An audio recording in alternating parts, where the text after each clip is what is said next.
दोस्तों, हमारी आज की कहानी है कैसे माफ़ कर दूं। मम्मी, आपका फ़ोन आ रहा है। 10 साल की सानवी ने अपनी मम्मी आरती को आवाज़ देते हुए कहा। किसका फ़ोन है?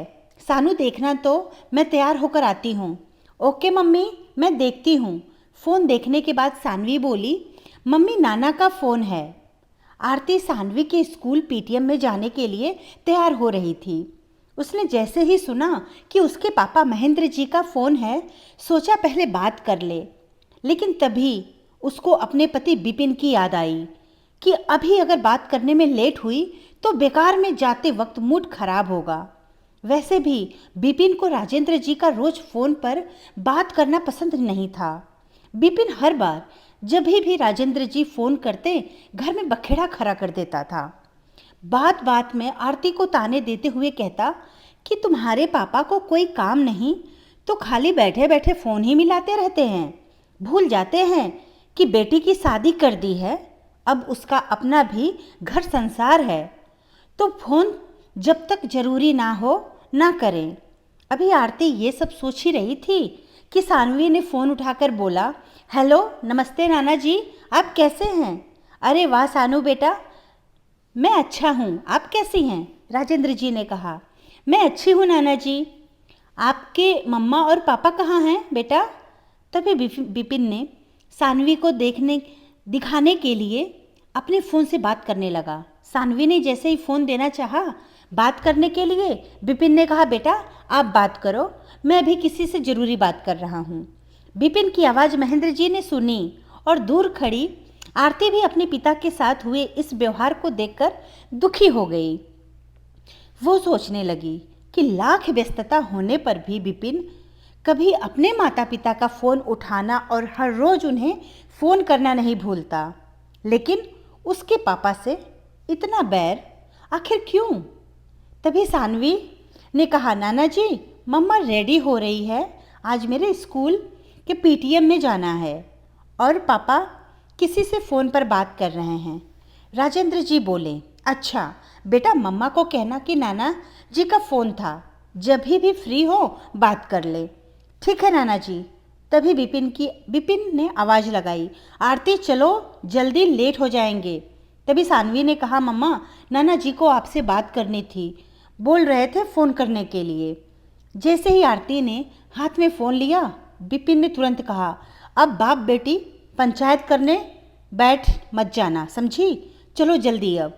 आरती नहीं चाहती थी कि सानवी के सामने कोई तमाशा हो, इसीलिए उसने गुस्सा दबाते हुए कहा, बात नहीं करने जा रही हूँ, फ़ोन पर्स में रख रही हूँ।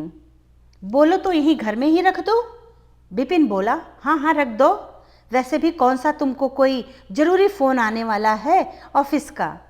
आरती ने गुस्से में फ़ोन घर में ही रख दिया, स्कूल जाकर पीटीएम अटेंड किया। तभी बिपिन के फ़ोन पर उसके दोस्त का फ़ोन आया तो कहा, यार यहीं बगल में आया है तो घर भी आ जा, काफ़ी दिन हो गए मिले हुए। और बिपिन अपने दोस्त के घर सबको लेकर चला गया। लेकिन आज आरती का मन कहीं नहीं लग रहा था। ना चाहते हुए भी उसे बेचैनी सी हो रही थी, रोने का मन हो रहा था। इधर बिपिन पर लगातार फ़ोन आए जा रहा था। तो बिपिन के दोस्त ने कहा, यार किसका फ़ोन है, उठा तो सही, हो सकता है कोई ज़रूरी काम हो। बिपिन ने फ़ोन साइलेंट करते हुए हंसते हुए कहा, अरे यार, तू तो जानता है कुछ लोगों का काम होता है बस फ़ोन करके परेशान करने का, मेरा मतलब कस्टमर केयर वाले हैं। और इतना सुनते ही बिपिन और उसका दोस्त ठहाके लगाकर हंस पड़े। शाम को जब आरती घर पहुंची तो देखा उसके फ़ोन पर उसके पापा, भाई और माँ के बहुत ज़्यादा मिस कॉल थे। तभी पीछे से बिपिन ने कहा कि तुम्हारे घर वालों को जरा भी दिमाग नहीं कि किसी को लगातार फ़ोन ना करें, जब किसी को समय होगा वो खुद ही फ़ोन करेगा। आज आरती ने जवाब देने की बजाय पहले अपना फ़ोन उठाकर कमरे में जाकर अपने पापा को फ़ोन किया और जैसे ही कहा, हेलो पापा, तभी उसे पीछे से अपने माँ की रोने की आवाज़ आई। पापा आप बोल क्यों नहीं रहे? और माँ, रो क्यों रही हैं?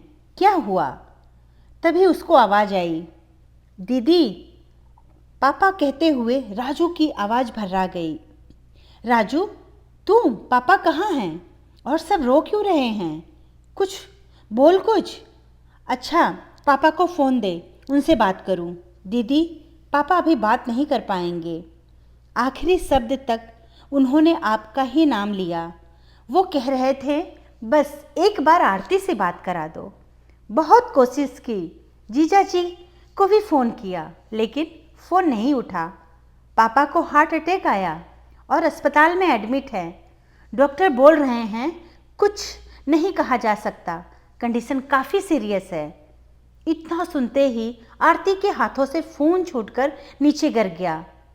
उसकी आंखें पथरा गई, बिल्कुल बेजान शरीर की तरह वह जमीन पर बैठ गई। एक अपराध बोध के साथ, काश सब बातों को किनारे करते हुए पहले बात कर ली होती। कि तभी विपिन ने कहा, हो गई बाप बेटी की पंचायत, बड़े जल्दी फ़ोन रख दिया। आरती ने धीरे से कहा, विपिन, क्या तुमको राजू ने फ़ोन किया था? विपिन बोला, हाँ किया था। तो फ़ोन उठाया क्यों नहीं? विपिन आरती की तरफ नज़र घुमाया और कहा, उन बातों से क्या करना तुम्हें? ऐसी कौन सी बात कर ली जो मूर्ति बनी नीचे बैठी हो? कहीं मेरी चुगली तो नहीं कर दी तुम्हारे पापा ने? मैं तो परेशान हूँ तुम्हारे घर वालों से, खासकर तुम्हारे पापा से, कि फ़ोन करने की आदत से। फिर आरती बोली, मैं अभी जा रही हूँ। विपिन गुस्से से बोला, अभी जा रही हूँ का क्या मतलब? फिर आरती फूट कर रोने लगी, रो पड़ी। रोते रोते उसने कहा, मैं अपने मायके जा रही हूँ, पापा एडमिट हैं। अच्छा, तो वहाँ तुम्हारी क्या ज़रूरत? राजू को बोलो कि उसके अकाउंट में पैसे डाल देता हूँ। तुम क्या करोगी वहाँ जाकर? डॉक्टर तो हो नहीं जो उनको ठीक कर दोगी, और यहाँ सानवी का स्कूल छूटेगा तो कोई ज़रूरत नहीं। गुस्से से भरी आरती ने बोला, मिस्टर विपिन, पहली बात कि आज मुझे जाने से कोई नहीं रोक पाएगा, क्योंकि आज मुझे एक बेटी होने का फ़र्ज़ निभाने से कोई नहीं रोक सकता। रही बात सानवी की, तो पिता होने के नाते तुम्हारे भी कुछ फ़र्ज़ हैं, तुम पूरा करो। और ये भी याद रखना कि तुम भी एक बेटी के पिता हो। भगवान ना करे कभी तुमको ये दिन देखना हो। कहकर आरती दो कपड़े पैक कर घर से निकलने लगी। तभी उसने पीछे मुड़कर विपिन से कहा, और हाँ, अगर आज मेरे पापा को कुछ भी हुआ तो मैं तुमको कभी भी माफ़ नहीं कर पाऊंगी। कहते हुए आरती घर से निकल गई। एयरपोर्ट से सीधा हॉस्पिटल पहुंची, पर जब तक पहुंची बहुत देर हो चुकी थी।